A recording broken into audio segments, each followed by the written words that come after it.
Mga kababayan, ngayong araw po ng Webes, October 23 na po, 2025, meron pong malaking pagbabago sa kilos at galaw ng bagyong Salome at hindi po nito direktang tatamaan na ang malaking bahagi ng Luzon. So dadaplis lamang siya at bago ho siya lumabas ng ating Philippine Area of Responsibility, pagdating po ng araw ng Biyernes ay magiging isang ganap po ulit siya na low pressure area. So hindi na rin lalakas ang bagyo into tropical storm category hanggang tropical depression lamang siya hanggang sa maging isang ganap po na LPA. Pero aalamin pa rin natin yung weather system na nakakaapekto ngayon sa malaking bahagi ho ng ating bansa. So bago ho natin ipagpatuloy yan, hihingi lamang po ko ng pabor na i-like nyo yung video natin bilang pagsuporta at para tumaas po engagement ng ating update. Maraming salamat po. Tara, kaibigan ko at kabayan kapatid, silipin natin yung ating live weather system na ginagamit. So kung makikita ho ninyo, nagme-maintain po ang lakas ng hangin ng bagyong Salome into tropical depression. Kapag ka po tropical depression na isang bagyo, ang category wind signal niya nasa signal number 1 lamang. Meron pa rin po tayo nakataas na wind signal number 1. At ito po yung mga lugar, no, kasama po sa signal number 1 ang area po ng Batanes, kasama po ang western portion po ng Babuyan Islands, at northwestern portion po ng Ilocos Norte. Ang signal number 1 natin, yan po ay meron 36 hours na warning lead time at meron pong lakas o bilis ng hangin na 39 to 61 kilometers per hour. Alamin muna natin yung mga lugar na susunod na kanyang dadaanan na posibleng maapektuhan ng trap o yung pinaka-extension ng kanyang hangin. Alas 5 ng umaga ngayong araw din po ng Webes, nasa coastal water po siya ng Sabtang Batanes at maintain pa rin siya sa tinatawag natin na tropical storm category.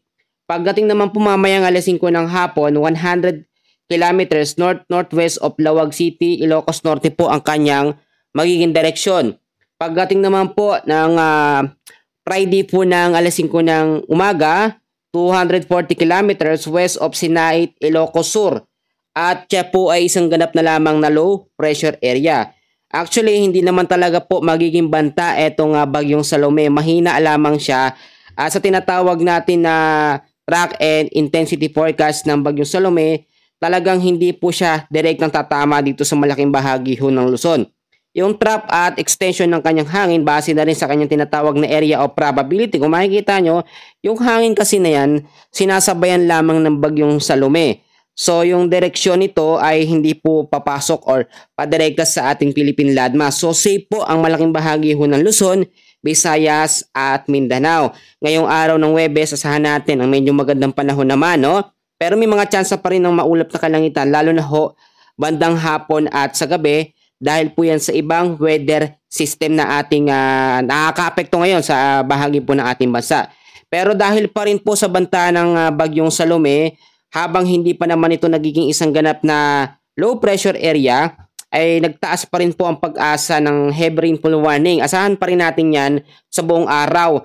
Mamayang hapon ho sa Batanes, asahan po natin dyan sa lugar na yan ang 100 to 200 millimeters na dami po ng pag-uulan.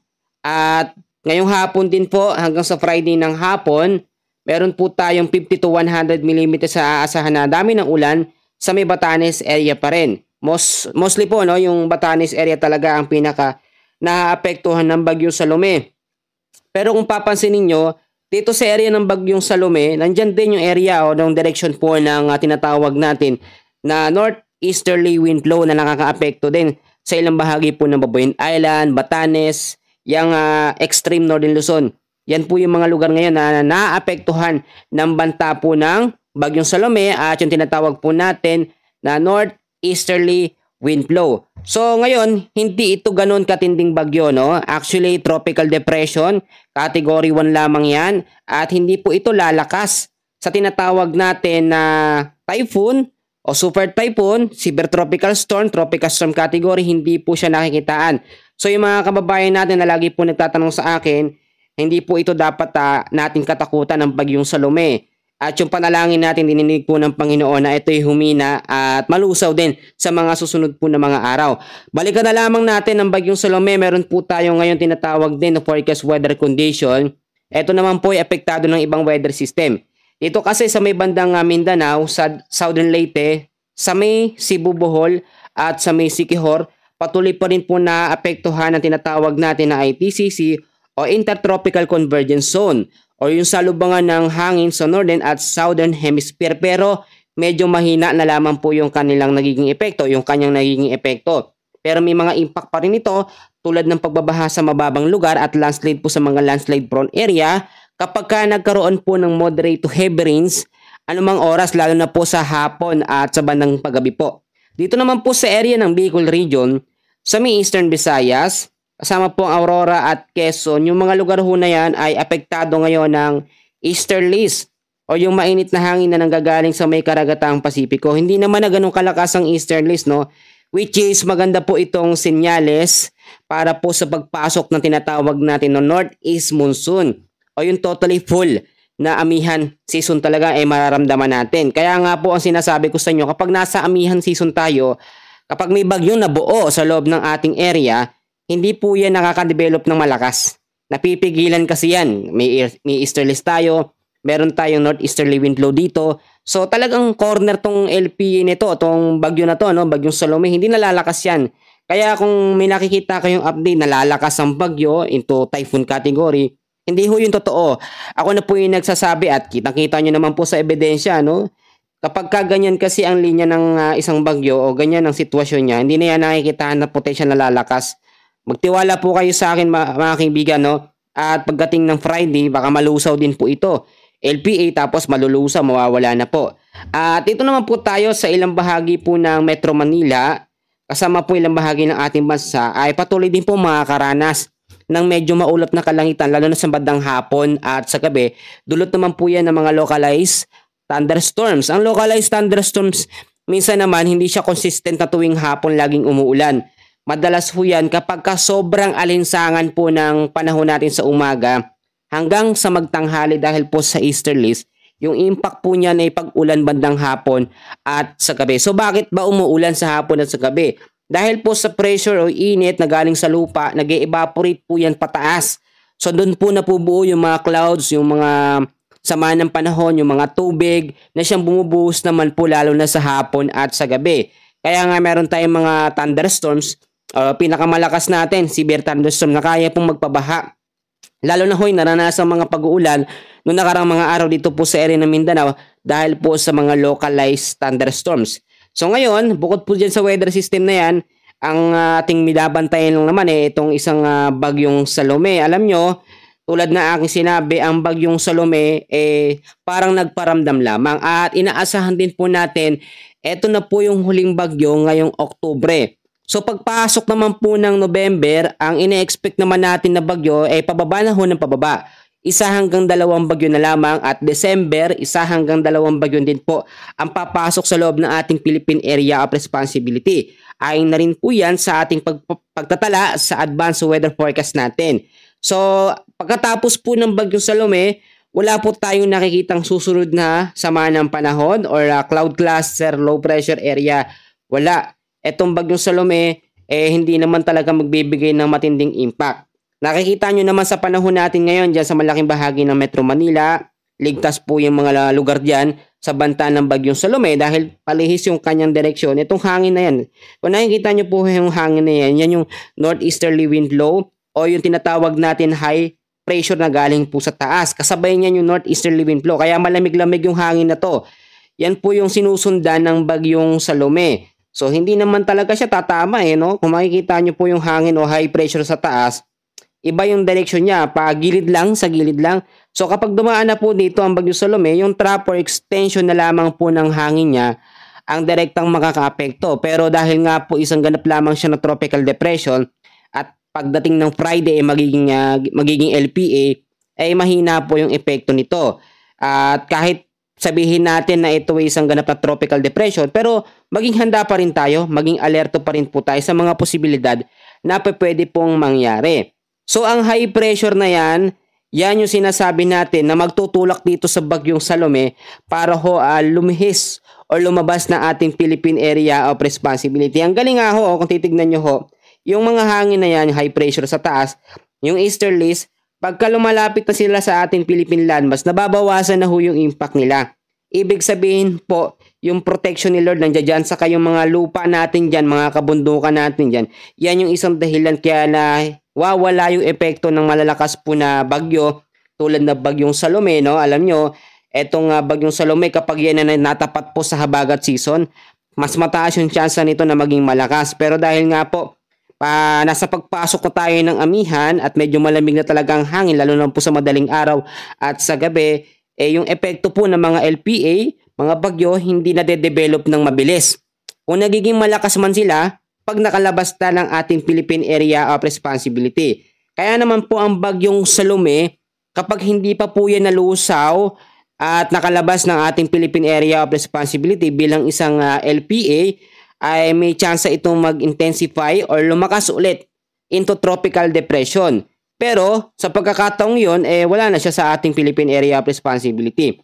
Yung dating bagyong Ramil, nakikita nyo, nandiyan pa rin yung pinaka-mapa niya, yung pinaka-radar niya. Hindi pa rin nawawala kasi nasa katubigan siya eh.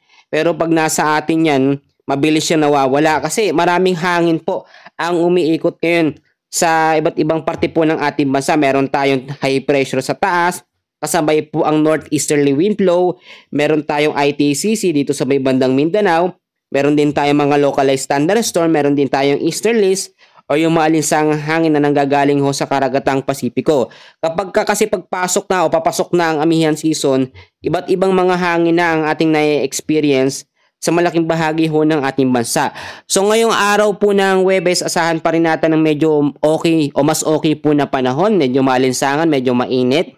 Pero pagdating naman ng bandang hapon, may mga tsansa pa rin ng mga pag-ulan. So ugaliin pa rin po magdala ng payong jacket, kapote, panlaban ho yan sa mga biglaang pag-ulan. At ngayon din kasi dahil po sa mabilis na pagbago ng ating panahon, may mga outbreak pa rin tayo, may mga lugar pa rin na walang pasok dahil nga po sa banta ng mabilisang pagkalat ng sakit o yung flu, yung influenza, no? Yung mga tinatarangkaso, kahit po matatanda, hindi po nakakaligtas sa banta po ng sakit na yan. Lalo na po yung mga baby, yung mga medyo bata pa, yung mga 10 taon pababa. Naku po, napakahirap po kapag sila ang tinamaan ng sakit na ito.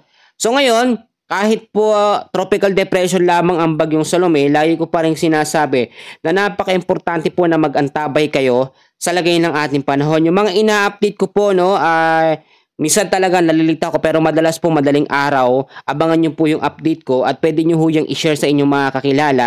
Yung mga nanay at tatay po na nakikinig sa akin, hello po tayo, lalo lang po yung solid na subscriber ko po dyan. Yung isa, si tatay, nasa 72 na, may mga senior, sa akin po sila nakikinig, ine-explain ko pong mabuti. At inuulit ko talaga ng paulit-ulit para hindi po nila malimutan na wala ho tayong malakas na bagyo, bagkos ang weather system natin. Ay ito pong bagyong Salome, mahina yan. Meron tayong easterlies, meron tayong localized thunderstorms, meron tayong ITCC, northeasterly wind flow. Lahat ho yan ay walang malakas na epekto sa malaking bahagi ho ng Luzon, Visayas at Mindanao. So tatandaan po natin yan. Yung pangalawang paalala ko po, napaka-importante na ngayon ay may chance po tayo talaga mag-kumpuni ng ating mga bahay, mga bubong, patibayin ho natin yung mga haligi, lalo na ho yung mga light materials dahil pagpasok po ng November, kahit sabihin natin nakakaunti lamang yung bagyo, estimated na bagyo na papasok, may mga chance pa rin na mabuong bagyo. Dahil kung matatandaan niyo last year 2024, hanggang sa February, may mga bagyo pa rin pumapasok sa loob ng ating Philippine Area of Responsibility. Pero mahihina na lamang yon at yung category ng mga super typhoon natapos na. Natapos na tayo doon sa category ng mga super typhoon na malalakas na bagyo. Ngayon po, kung magkakaroon man ng mga bagyo, dyan man sa north, dito man sa Silangan, sa Kanluran, yan po ay hindi nalalakas into typhoon category. Puro mahihinang bagyo na po ang ating susunod na mamomonitor at mararanasan sa mga susunod po na mga buwan.